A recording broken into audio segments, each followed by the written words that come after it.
Second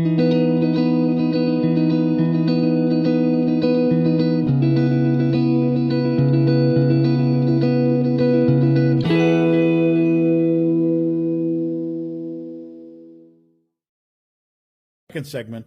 So there, I was teasing you that you got the ego, and there goes ego, because I didn't even say your name. Yeah, you don't remember who you were. Part two, but that's all right. Anybody who's got Grand National scenes or illustrated from back then, Bob's all over like you were in there more than Earnhardt. Yes, Sure. But anyway, Bob's, again, I feel Bob's legacy is secure because he started something that nobody else did with a fan club. But also, you had a unique connection with your brother, brother Andy. Now, tell me a little bit about Andy, if you would mind. So Andy was born in 1966. Andy had Down syndrome. And in 1966, during that time, most doctors really, and most medical professionals, really frowned upon you raising the child as like us, like quote-unquote normal people. Not only that, but even carrying the full term, Correct. If you know what I mean. If you knew. Wink, if you wink. knew. Yeah. If you knew. And as we've talked about here in the show, my mom and my biological father and my mom, there were they didn't agree on a whole lot. But they did agree on one thing when he was born, and back then, and that was that they weren't going to put him in an institution. They were going to raise him. Which, again, was pretty rare for that time. Which it was. And because not a lot was known about it. Yeah. No. In fairness to some people, but doctors said that he wouldn't live past 18 years old, and he'd be a burden on our family. And don't most doctors say that though about Down syndrome? But isn't that crazy? Back then, it was really nuts. But that was then. And what do you think made your mom and dad think like that? I don't know if it was anything in particular other than just a love for my brother, and because both of their parents, my grandparents, were sort of agreeing with the doctors because they were from the old school. Yeah. And they were like, maybe you should have another child. Maybe that unknown. Yeah. So I'm not going to fault them, but I'm going to give praise and just respect to my parents for saying, you know what, this is going to be a difficult time, but we're going to do it. And they did. And I am so grateful that I was raised with a special needs brother at that time, because it made me who I am today. In what way? Well, it made me compassionate. It made me to respect others more so than I've ever respected others. To see things from a different perspective as far as where a person comes from, not necessarily what they appear. There may be something with an upbringing. But also just, a kindness aspect of it, a love aspect of it. And, outside of my faith in Jesus, which that's it, Andy is what made me who I am today. And I feel like I'd like to think I'm set apart from others in that regard. I have my faults like everybody else, but Andy was one that, and it was just how we treated him. We would go out to eat. We would go on vacations. We do everything. And it wasn't like my mother was necessarily asking for special treatment. She wasn't. She was just asking for just to be treated just like regular kids. He went to school in a special ed class, everything else. But she fought for him in our school district back in Pennsylvania to make sure that the curriculum for these kids was up to par and that they had and a appropriate. Fair shot. And yes, they didn't expect him to understand arithmetic at age 8 or age 5. It wasn't pushed on them, or writing. It was just different skill levels for that. And part of it was the opportunity that later that there would be life skills opportunities for these kids so they could live hopefully independently. And that was something later on that she really was adamant about. But the cool thing about it with the racing aspect that tied into it is that my mother brought Andy along to all the races, just about every race I can imagine. And as you see today, there'll be wonderful pictures of Richard and Kyle embracing my brother like he was their own. And this is early 70s. This is not a time where... Again, it was known. You didn't know anything about it. You didn't. But you would have never known that from the Petty family. They were just so kind. They were caring, and they would give anything that they would have at the time to show Andy that love. And Andy, of course, became a Richard Petty fan. He became a Kyle Petty fan later. And so it was just a special time. And they loved him. And they bring him out in the track. And Kyle, to this day, speaks so highly of my brother. I'm just touched and honored that he was able to make an impact in their lives like that. Because I know from talking with Kyle that they seem to be blessed more by him than he was of them. And I think that's important. A lot of people say things and like a that. lot of times you'll hear that because they have an infectious smile. They have a smile that lights up a room. And my brother was like that. Your brother, he was in it. Anytime he was in our crew with Buddy, he had his pit crew uniform, and he did whatever he could. He would do the water or do whatever, but he loved being a part of that. And everybody just gravitated towards Andy like they was his own brother. And I had a friend tell me, sorry to interrupt you, No, but it's good. I had a friend tell you, well, I'll tell you, when I worked in a restaurant below these many years ago, he said that he enjoyed hiring special needs people, especially, Down syndrome people. And he said the reason why, well, first off, you get federal money, but Yes, that's true. he said they show up on time. They love what they do. They're friendly to everybody. They don't complain. There's not, well, I can't make it because, I have excess belly button lift or whatever. Right. He said, they're the best employees you can possibly hire. They'll clean. They'll do this. They'll say hi when, I walked in a store the other day, a restaurant the other day, and, fast food place, and, young man, said, hi, how are you? Or hi or something. And I looked and I said, oh, good, how are you? And I thought, well, that's odd. They don't talk to you anymore because you can't seem to keep anybody. And then I looked and sure enough, he had Down syndrome. But it's like everybody you seem to speak to, they just, I worked for another gentleman that his sister and her husband, they had kids later in life. They did the test. You're going to have a Down syndrome baby. We suggest you abort it. And she said, absolutely not. They had the baby. Well, her husband died in his late 50s. They had no other children. She said, if it weren't for him, I'd be alone. And they loved him.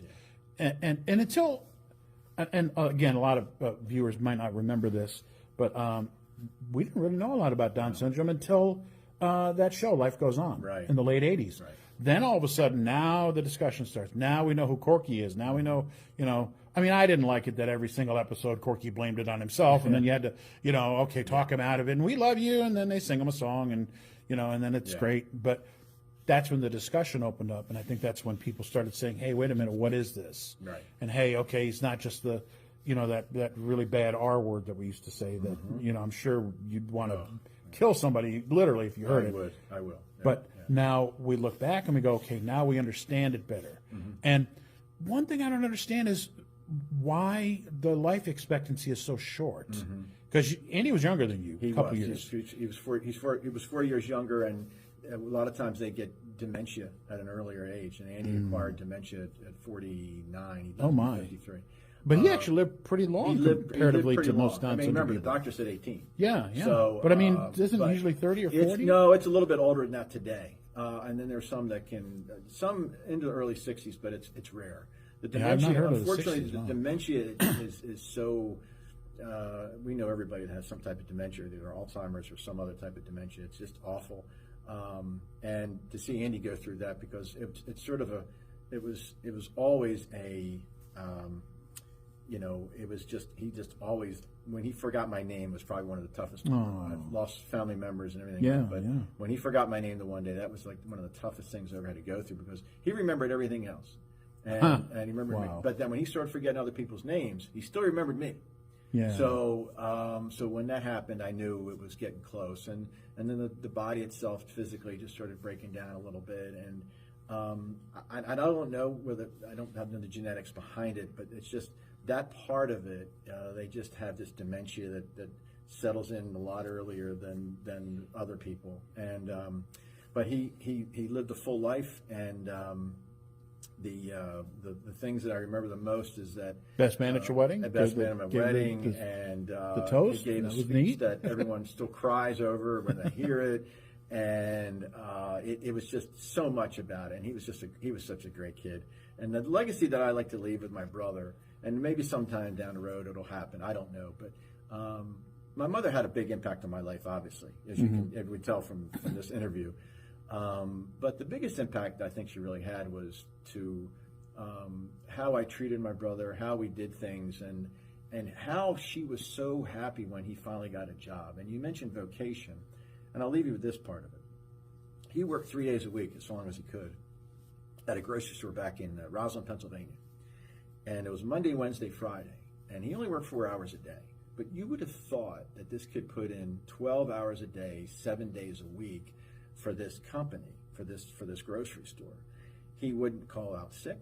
He wouldn't go on vacation. He wouldn't come down to visit his brother in North Carolina. He comes to me. He found ways to not do it because he thought that store would shut down if he wasn't there that day. And he would light up that room at the aisles or the whatever. He went and got the carts and he met people and everyone loved him. And he left an impact on each one of those people and those customers in that store. And I thought, there's not enough of those kids out there because they graduate from school, and a lot of times they just, because there's nothing else to do, they stay at home. And I would love to be in an opportunity someday down the road where I could give these kids the opportunity to go out and not only have a job, be part of a community, but to impact others like Andy impacted me and Andy impacted others. Because everybody you talk to that know my brother will tell you something positive. And a smile, and that it was just such a great kid. So I would love to do something down the road where I'd be able to maybe as the Lord leads. Yeah, absolutely. If God, I've asked God every day for that door to open, that I may be able to carry on that legacy. And I know that part of my mother, she would love to see that, because that wasn't the time back then. It wasn't the time in the 80s, and she passed away in 97 at a very early age of 59. So she didn't really get to see him do the things that he ended up doing. Yeah. But I would love to leave that legacy. And if I could do anything, and just to tell people today that if you have an opportunity to hire somebody with special needs, do it. Not do it because it's great for your business. It's good for the world. It's good for the community. Everybody involved. It's good for this kid, because these kids are going to eventually be independent. Purpose. Yeah. And the teaching independence is so important. Life skills, how to handle things, how to do laundry, how to cook something. They can do it. They just have to have. Seems like they want to do it too. They do want to do it. Seems like they want to be independent. Yeah. So, but thank you for letting me share that part of it too, because my brother was the greatest joy of my life. I can tell, looking at your Facebook profile and all the photos. I mean, I think that's a lot of photos of your brother, and you reading the captions, you speak highly of him. He was the best. And speaking of legacies, I think also a legacy you guys leave to wrap up this part of the show. We're gonna do a shop tour here in a second. And again, folks, thanks for watching Supercars Today TV, and please like and subscribe if you wouldn't mind. And I think also the legacy you guys leave is you weren't afraid to try new things. Yeah. Look outside of the box, Yeah. I mean, like you said, your mom said, okay, I'm raising a Down syndrome kid, but I'm going to do it like this. Yeah. Nobody else is doing it like this. I'm going to do it like this. Or the fan club, well, nobody's doing it. I'm going to do it like this. And then, here comes your baby boy. Yeah. Well, I'm going to do it like this. Yeah. I'm going to start the race, the race club, not fan club, Right. the Racing race club. And would you say that's fair? Yeah, I think that's really fair. And I appreciate you pointing that out, because it's not to say, it's just seeing opportunity, and we take risk all the time. We take risk in everything we do, and sometimes it works out and sometimes it doesn't. But if you don't try, then you can't then who are you going to fall? So I'll blame him. So we've Not me. I've tried that, and I come from a family that's done that too as well, and listen, I think risks are part of life, but we're able to do that, and that's why some of the things, and when they do come out, look how so much has changed by taking a risk and doing this, and my mom doing it with the fan club. It took it to new levels. Who knows if somebody else, John and Jane Smith from Richmond, Virginia, or someplace, or wherever, Greensboro, North Carolina, maybe they wouldn't have taken it as far. Maybe they would have. Who knows? But my mom did it, and Jack did it. And then I did it with Buddy, and I helped something that I at least made an impact. And we made impact in positive ways that would not have been done otherwise. And that's sort of like it's an interesting way you put it, Kevin. It is a legacy that I wish to continue, and I hope I can continue it even further with my brother's legacy in his life. Usually we wrap up the show and I usually ask people, how they'd like to be remembered, and I mean, if you want to share that, that's fine. But I think we did. We wrapped it up. We wrapped it up pretty good. I would just be how can we say it better? wasting time. We'd just be reiterating. Wasting camera space if I did anymore. Well, but it was just at 61, I was in the sport from 70. 61. My God, where did the time go? Yeah, Woo. 78 or so when I first got started in racing. And I actually did some TV shows in the late '90s back in the Philadelphia area with a friend of mine. We did some race shows, and it's interesting. You just mentioned that. I'm gonna leave it this. We did a show, and I'll get Kevin to link it to some of our best episodes. You can watch them. Yeah. But we wanted to be different. We didn't want to just because we were a little local. Not you. Yes, absolutely. So we're a little local channel and outside of Philadelphia in Pottstown. And we want to be different. We want to be like cutting edge. We didn't want to just say, hey, here's the highlights and here's this. We wanted to bring a different perspective.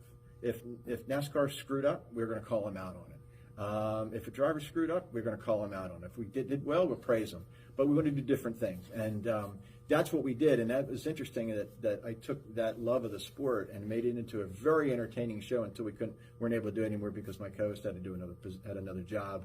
But we were like the head of the area of that. And just a small little channel, but yet people would know you because they love the sport and they love where you came from because you told it like it is. And we were funny, and of course you can tell I don't like to talk much, so it was very quiet, it was very reserved. But the director's behind you going, that's right. He's like, well, we gotta wrap it up. So, but that's what we did, and I like to think I live my life that way too as well. Just taking risks here and there. But being real, being honest, and being upfront, and that way you don't lay awake at night going, "Boy, I could have done this, or I could have done that." Yeah. So I don't have any regrets. Because you did it. I don't have any regrets, and I'm grateful for every opportunity I get a chance to tell my story, and I'm grateful for you and the whole supercars thing that you're able to give me this time. So thank you. Well, and I don't regret having you on the show, sir. So that's even better. That's even better. Again, folks, like and subscribe. Appreciate you being on the show, Bob. Mr. Bob Laird, Robert Laird. Thank you so much. And appreciate it. We're going to do a shop tour next, so stay tuned for that. But again, thanks for being on the show, sir. Thank you.